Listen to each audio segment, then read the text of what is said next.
요즘에 가장 문의가 많은 이제 품목 두 개입니다. 하나는 소머리고요.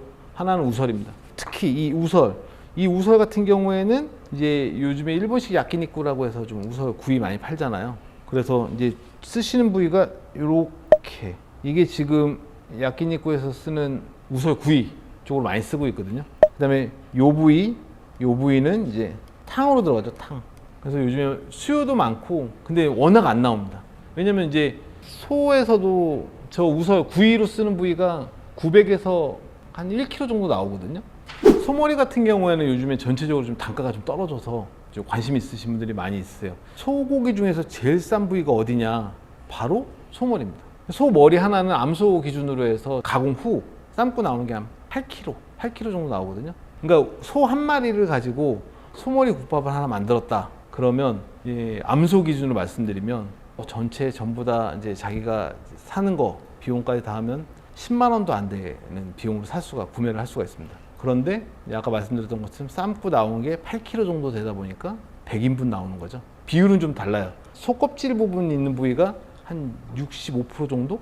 3분의 2가 속껍질이고 나머지 3분의 1이 살코기. 살코기가 이제 볼살, 눈밑살, 코밑살, 그 다음에 우설, 이런 부분들이 이제 살코기 쪽으로 들어가고 나머지는 껍질로 들어가서 비율은 안 맞긴 하는데, 비율을 안 맞기 때문에 뭐 호주산 볼살을 넣으시는 분인데, 호주산 볼살은 제가 써봤는데 로스가 너무 커서 오히려 뭐 다른 부위를 자육이라는 걸 껴주시면 훨씬 낫더라고요. 그래서 판매하시면은 아까 말씀드렸던 것처럼 굉장히 좋은 가격에 탕 그릇이 나온다라고 설명드릴 수 있습니다. 그다음에 염통은 이제 구이로 이제 많이 쓰시잖아요. 뭐 간혹 대박집 같은 경우에는 저 염통을 뭐 공짜로도 드리기도 하지만, 염통도 이제 잘만 사용하시면은 좋은 구이 재료가 될 수 있다. 밑에 있는 요 부위가 좀 특이한 부위인데 염통 날개라고 부르시더라고요. 요거 대구 지역에 있는 데서 어느 막창집에서 이걸 같이 판다고 하는데 엄청나게 많이 팔린다고 합니다. 뭐 양념이 맛있어서 그런지 어쩐지 제가 아직 안 가봐갖고 제가 뭐라고 말씀 못 드리겠는데, 저거를 이제 굉장히 많이 팔고 계시고, 저는 이제 제가 잘라서 양념해서 먹어봤는데 식감은 닭똥집이랑 똑같다? 근데 이제 염통을 사면 저게 딸려 들어오니까, 아니면 또 업자분한테 좀 잘라달라고 해도 주시는 케이스도 있거든요. 좀 특수 부위니까 보시면 될 것 같습니다. 그래서 이게 한 마리에서 나오는, 염통 한 마리에서 나오는 거고요. 이 염통은 매입할 때 키로로나 근으로 파는 게 아니라 개수로 팔기 때문에 무조건 큰 걸 달라고 얘기를 하셔야 됩니다. 염통 3개 주세요 그러는데 담을 때 꼭 눈으로 확인하셔. 왜냐면 그냥 차이가 많이 나는 케이스가 있거든요. 그러니까 큰 거 같은 경우에는 1.8kg, 1.9kg 이 정도 나오는데, 작은 거는 1.1kg 정도 나와요. 작은 거 3개 하면 3.3kg, 3.5kg라는 얘기인데, 큰 거 하면은 거의 5kg 육박하잖아요.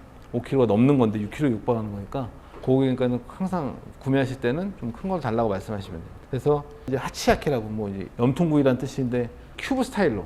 저는 개인적으로 염통은 피 맛이 있기 때문에 저는 얇게 썰어서 양념하는 게 맞다라고 생각하는데, 또 이렇게 육향을 좋아하시는 분들 같은 경우에는 성인 이제 엄지 손가락 그 손톱만하게 이렇게 큐브로 잘라서 이렇게 쓰시는 분들도 계세요.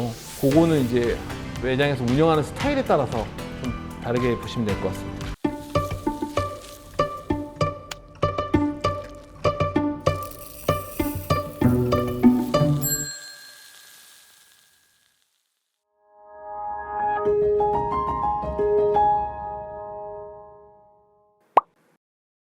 소대창입니다. 소대창은 요즘에 뭐 소곱창하고 더불어서 가장 많이 쓰이는 품목 중에 하나죠. 뭐 대창에다가 뭐 우동사리에서도 많이 먹고, 뭐 전골로도 많이 쓰고, 막 모츠나베라고도 많이도 하고 막 하시는데, 대창은 원래는 요 부위가 이제 안쪽에 있는 건데 밖에 있는 기름을 안으로 집어넣어서 이런 대창으로 이렇게 쫙 빠지는 거죠. 그래서 바깥에 있는 기름들을 안으로 집어 넣는 겁니다. 요즘에 곱창을 가지고 안으로 집어넣어서 곱대창이라고 파는 케이스가 있어요. 근데 곱창의 피하고 대창의 피는 다릅니다. 곱창의 피는 겹이 더 있어요. 그래서 먹으면 질겨요. 아무리 연육제를 쓰고 한다고 하더라도 연육이 안 되죠. 왜? 벌써 말려 들어간 내 피 안쪽에 막이 있는 상태로 그대로 들어갔기 때문에 일반 대창이랑 틀리게 그 연육이 안 되는 겁니다. 그러니까는 곱대창은 곱대창이라고 얘기를 하고 팔아야 되고, 대창은 대창이라고 얘기를 해야 되는데 가격 차이가 좀 많이 있어요. 한 5, 60% 차이가 나거든요. 그러니까 곱대창 같은 경우에 10,000원 초반이면은 뭐 대창 같은 경우는 10,000원 후반, 뭐 20,000원 초반 해버리니까 곱창을 뒤집어서 이제 대창이라고 속여서 파시는 분들도 있고. 근데 문제 뭐냐?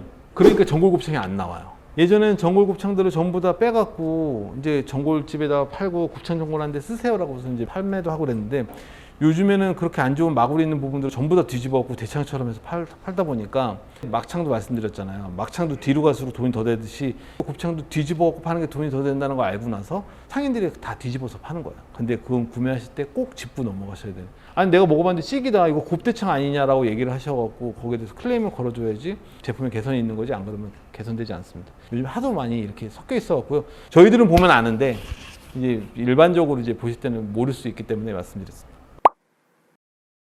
그래서 이제 위에 보시는 것처럼 대창이 이런 식의 기름으로 쌓여져 있는 막이죠. 대창도 곱이 나옵니다. 대창을 관리하시다 보면 대창이 미끌미끌하잖아요. 걔네들이 좀 부패를 하려고 해서 선도가 떨어져서 미끌미끌하신 게 아니라 걔네들이 선도가 좋기 때문에 미끌미끌한 거예요. 걔네들도 곱이 나오는 거거든요. 그러니까는 그 상태가 됐을 때는 최대한 빨리 작업하시는 게, 그래서 제가 이제 이렇게 뒤집는 과정을 이제 보여드린 겁니다. 여기까지 이제 대창까지가 이제 일반적인 이론에 대해서 이제 말씀드린 거고요. 뭐 실습적인 측면에서 보시면 좀 더 느끼실 수 있고, 매장에서 직접적으로 응용할 수 있는 제품들을 한번 만들어 보도록 하겠습니다.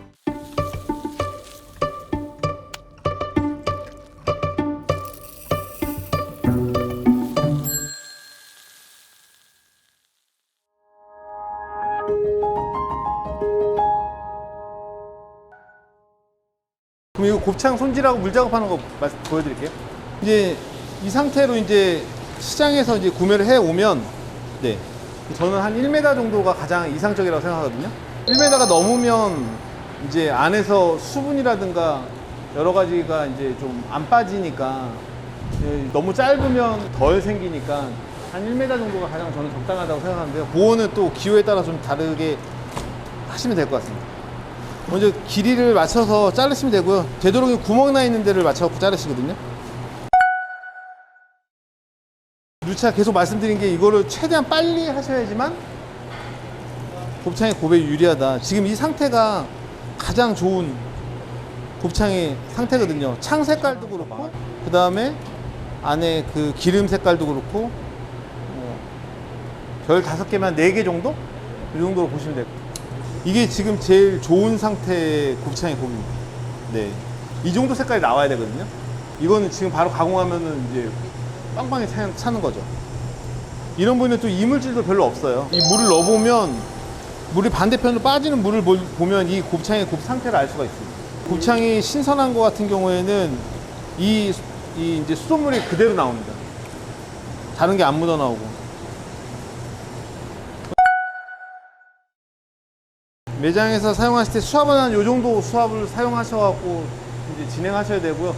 간혹 이렇게 받아갖고 이렇게 뚱뚱하게 만드시는 분들이 계시거든요. 이렇게 돼서 팽창하게 되면 너무 확 팽창을 하게 돼서 안에 곱이 생성이 되질 않아요. 이거 얘네들도 들 때 이렇게 한 손으로 들으시는 분들이 계시거든요. 그러면 얘네들이 이게 좀 기름이 이렇게 찢어지고 늘어나는 케이스가 있어요. 이렇게. 그럼 이런 부위들도 전부 다 곱창 생성이 안 되거든요. 그러니까 항상 곱창을 들 때 두 손으로 경건한 마음으로 들어주셔야지.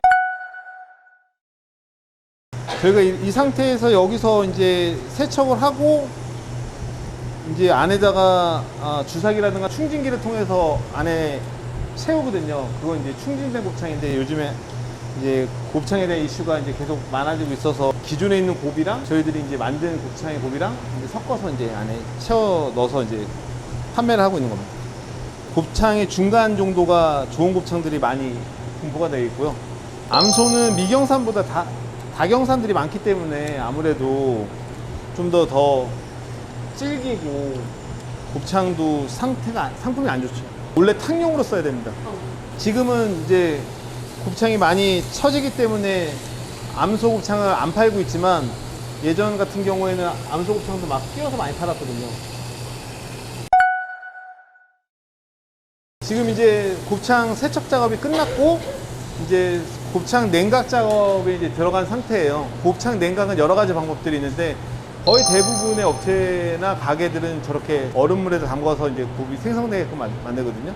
그래서 이제 안에 있는 수분을 빼주려고 옷걸이나 이런 데다가 선반대에다 걸어 놓으시는 분들이 계세요. 근데 뭐 그것도 좋은 방법 중에 하나입니다. 이물질들이나 이런 것들이 빠져나가거든요. 그래서 걸어놔서 물기를 빼준 다음에 끝을 이제 묶어서든지 가열을 하는 거죠. 열수에 넣든가 아니면 찜통기에 찌던가. 네.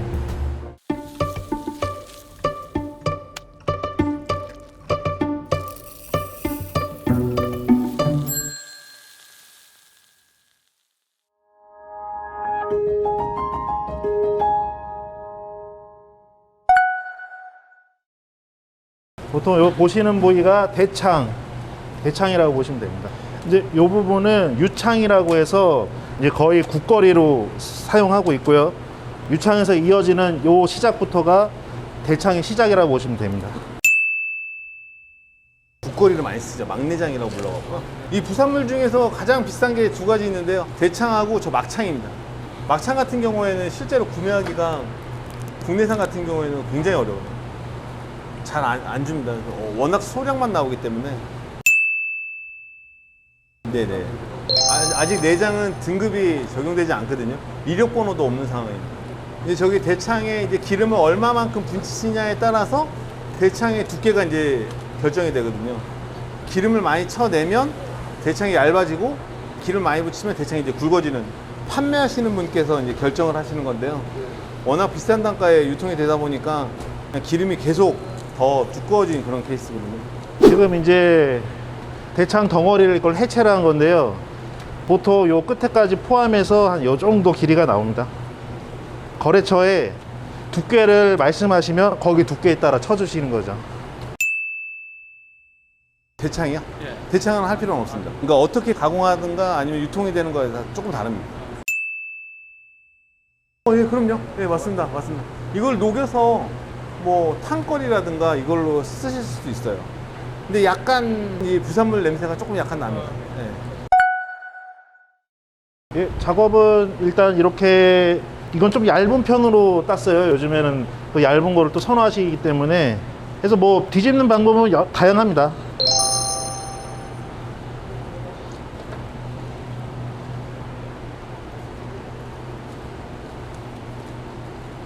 보통 요즘에는 요 정도를 원하시고요. 최근에는 이게 뚱대창이라고 요만하게도 가능은 합니다. 네, 이거 선도가 굉장히 좋은 이게 대창. 물에 한 반나절 이상만 담으면 이게 하얘져요. 근데 이게 오히려 하얀 게 덜 신선한 거죠. 네. 예, 딱 요렇게 살색 요 정도? 요 정도가 더 좋은 겁니다. 네. 원래 지금 이걸 구워 먹으면 지금 이게 제일 맛있을 때. 네. 오늘 구워 먹어요? 아니, 아니.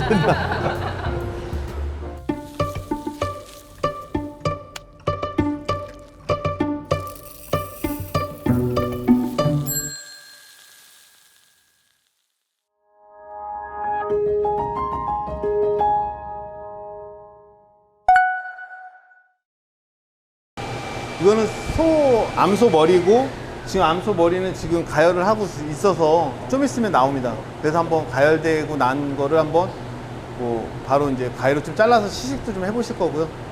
이 이제 요즘에 소머리 이제 국밥에 대한 관심도가 높아져서 특히 이 야끼니쿠 집들이 많이 생기면서 이 우설에 이제 관심이 굉장히 많으시거든요.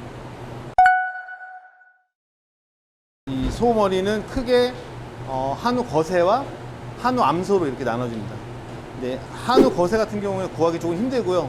한우 암소 같은 경우에는 구하기 좀 쉽고, 근데 한우 거세를 왜 선호하실까 이렇게 생각해 보면, 한우 거세는 빵이 크기 때문에 한 번만 삶으면 자기가 원하는 중량이 나오는데, 암소 같은 경우는 빵이 작으니까 한 번 삶을 거 두 번 삶게 되고, 두 번 삶을 거 세 번 삶게 되니까, 그래서 아무래도 거세 쪽에 더 선호하시는 거 아닌가 이렇게 생각을 하거든요. 이제 야끼니쿠에서 많이 이제 사용하시는 우설인데, 요즘에 우설에 대한 관심도가 굉장히 높아졌거든요. 우설은 저희들이 이제 붙인 이름이지만 상우설, 하우설 이렇게 뒤로 되어 있습니다. 위에 있다 아래에 있다 드시고, 여기는 울대 쪽입니다. 이제 울대 쪽이라서 기도로 넘어가는 쪽이고요. 부위로 쓰는 부위가 바로 요 부위. 이 상우설에서 이 중간 단계에서 나오는 건데요. 요거를 이제 껍질을 벗기셔서 부위로 쓰시는 거죠. 근데 이게 왜 뒤쪽을 더 선호하게 되냐면 이 앞쪽에 있는 데보다 이 뒤쪽에가 소위 말하면 이제 그 마블링 기름이 더 많아요. 그러니까 이 우설도 좋아하는 이유가 이 지방기가 더 많기 때문에 굉장히 선호하는 거거든요. 그래서 이 앞부분은 잘라서 이제 저희들이 탕거리로 넣습니다. 왜냐면 이쪽은 좀 이제 육질이나 이런 부분들이 좀 뻑뻑한 살에 가깝기 때문에 이쪽 뒤쪽에 있는 우설만 사용하시면 굉장히 부드럽고 고소한 맛이 굉장히 강하거든요. 그래서 저희는 이거를 100g에 3,800원에 팔고 있습니다. 네. 네네. 이게 거의 한 1kg 정도 나옵니다. 일본에서는 이제 뭐 센다이 지방의 명물이라고 그래갖고 굉장히 많이 먹거든요. 근데 이제 우리나라에서도 요 근래 이제 이자카야나 이런 데 야끼니쿠 집에서 많이 이제 선호하게 돼서 많이 사용하게 돼요. 그리고 이 소머리를 보실 때 소머리 국밥집에서 보면 이제 이 우설 쪽, 그 다음에 이 앞부분, 이 뒷부분, 이 덕장 있는 부분이 있는데 익는 시간이 다 달라요. 지금 강릉에 되게 유명한 광덕식당이라고 있는데 거기는 이제 표준이 있어요. 이거는 2시간, 여기서 잘라서 여기는 3시간, 이 뒷부분 덕장 있는 부분 4시간 이렇게 작업을 하거든요. 왜냐면 얘가 익을 때까지 가열을 하게 되면 얘가 다 녹아서 제품으로 쓰기에 좀 부담스러우니까 잘라서 익히시는 게 원래 맞다고 생각하거든요. 근데 거의 대부분 이렇게 통으로 익히시는데 거의 대부분이신데 저희들은 이제 잘라서 가공해서 드립니다. 그래야지만 이 앞쪽에 있는 살과 뒤쪽에 있는 살의 거의 균등한 맛이 나기 때문에요.